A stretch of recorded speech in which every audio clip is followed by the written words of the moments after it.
When it comes to tragic deaths and Demon Slayer, Gyomei Himejima takes the spotlight. At first glance, he may seem like a one-dimensional character, but his death story is incredibly heartbreaking. During the Infinity Castle arc, the final battle against Muzan unfolds. Kagaya Ubuyashiki, the head of the Demon Slayers, sacrifices himself to weaken Muzan. Himejima is the first to arrive, swiftly severing Muzan's head before it can regenerate. As more Demon Slayers join the fight, Himejima warns them that the decapitation won't kill Muzan. Kokushibo, another formidable enemy, enters the scene. In this intense battle, Himejima showcases his prowess, exchanging blows with Kokushibo and fighting through severe wounds. Despite his injuries, he persists in his mission. Himejima engages in a fierce battle against Muzan, even matching the Demon King's power on sheer instinct. The fight continues, and Himejima manages to land critical hits on Muzan, but tragically his leg gets crushed, almost incapacitating him. Nevertheless, Himejima holds on and makes a final contribution by restraining Muzan's giant infant form. This allows Tanjiro the precious time he needed to defeat Muzan. Surrounded by fellow Demon Slayers, Himejima passes away, finally finding solace as he reunites with the orphans he couldn't protect. Although this was all made possible because Kagaya had already weakened Muzan, the circumstances surrounding his death are worth mentioning. Kagaya Ubuyashiki, the head of the Demon Slayers, devised a plan to lure Muzan into his home, pretending to offer himself as an easy target. However, it was all an act, and Muzan fell for the trap. Ubuyashiki, along with his wife and two oldest daughters, acted as if they weren't about to meet their deaths. While this plan didn't directly kill Muzan, it set the stage for Tamayo to inject him with her anti-demon serum, which played a crucial role in his eventual defeat. Prior to this event, Ubuyashiki was known as one of the kindest and purest characters in the series, convincing people to join the cause with his few words. The shocking revelation of his vindictiveness, hate, and destruction leading up to his demise adds another layer of tragedy to his character. But love has the power to heal, even in the face of tragedy. Sadly, the Hashiras Obanai and Mitsuri meet their demise, confessing their love for each other just before their deaths. Throughout the series, it was evident that Obanai and Mitsuri shared a deep love, but they never vocalized their feelings until the final battle against Muzan. Mitsuri, already gravely injured, is forced by Obanai to stay on the sidelines to prevent further harm. As the Serpent Hashira succumbs to his wounds, they reminisce about their first meeting. Obanai reveals that Mitsuri saved him and made him feel like a normal man. Mitsuri, moved to tears, finally opens up about her true feelings, professing her love for Obanai. They express their desire to be reborn as humans and to be together again. With tears in his eyes, Obanai reciprocates Mitsuri's love. However, their injuries inflicted by Muzan are too severe, and they pass away together. They make a promise to reunite in their next lives, and indeed, their reincarnations are depicted as running a bakery together. While their second chance at happiness brings solace, the bittersweetness lingers, considering their tragic deaths in their previous lives. And it's not just them. Shinobu Kocho, the insect pillar, is another character who conceals their true emotions behind a mask.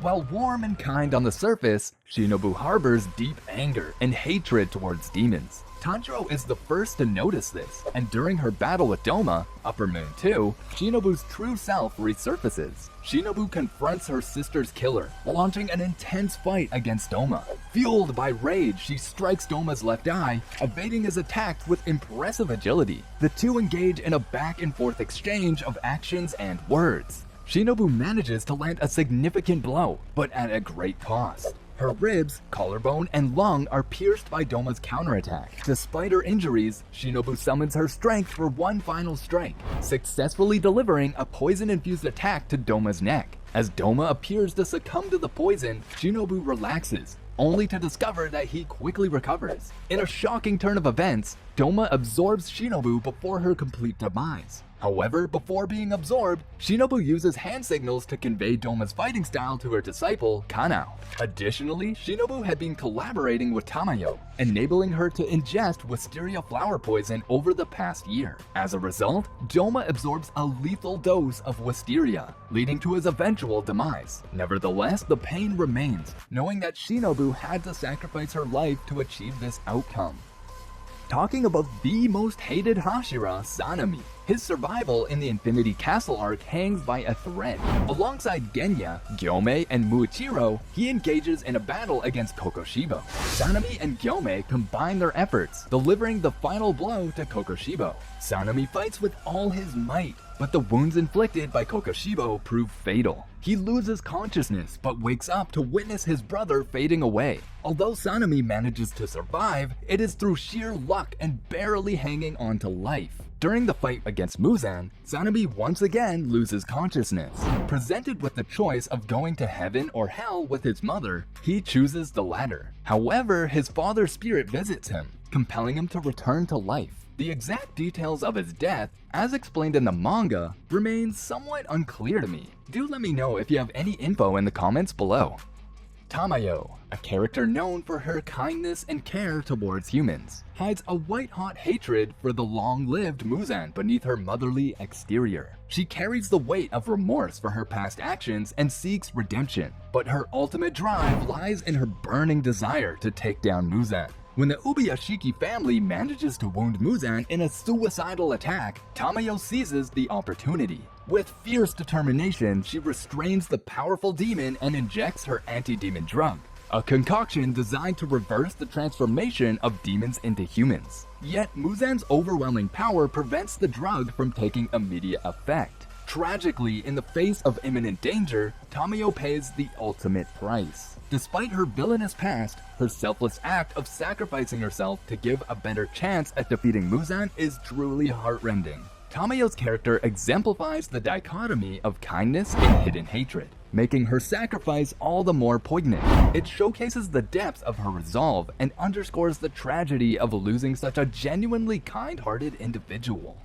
She was a human cum demon who was kind-hearted, but what about a demon? Or an upper moon demon? Let's talk about Akaza's death. That is one of my favorites and will shock all of you, it's my promise. Akaza was an exceptionally powerful demon who wished to gain even more power and become the strongest. And while he did not succeed, he was nevertheless one of the strongest demons in the series. Still, he was eventually killed. Akaza was killed in a fight against Tanjiro and Giyu Tomioka, both of whom he praised. After evading death at the hands of Kyojo Rengoku, Akaza faced the Demon Slayers once again later in the story. And while Tanjiro and Giyu managed to defeat him, Akaza displayed a magnificent feat of perseverance immediately after having his head severed. He grabbed his head and attempted to reattach it because he wanted to continue fighting, grow stronger, and reach the selfless state.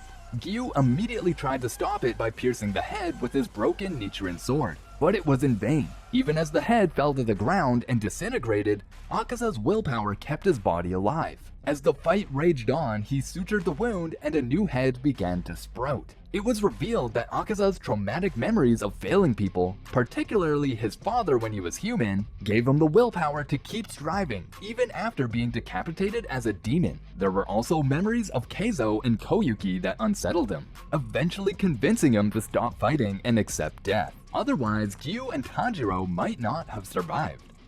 Just like him, our youngest Demon Slayer Muichiro also has too much willpower to stand against his enemy, but during the battle within the Infinity Castle, the Demon Slayer corpse confronts the powerful demon Muzan Kibutsuji, the series' main antagonist. Muzan, in an attempt to save himself and regain his human form, unleashes his ultimate attack, which engulfs the entire battlefield. Muichiro Tokito, along with the other pillars, engages in a fierce battle against Muzan.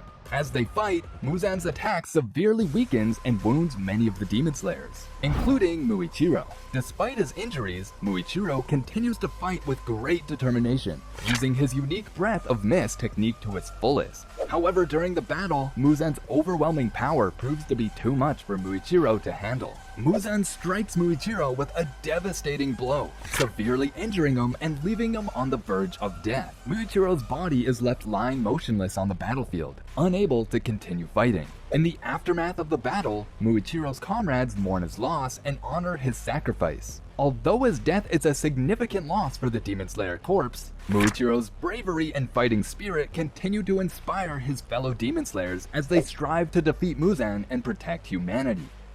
Until then, you can watch the amazing backstory and powers of Gyomei here.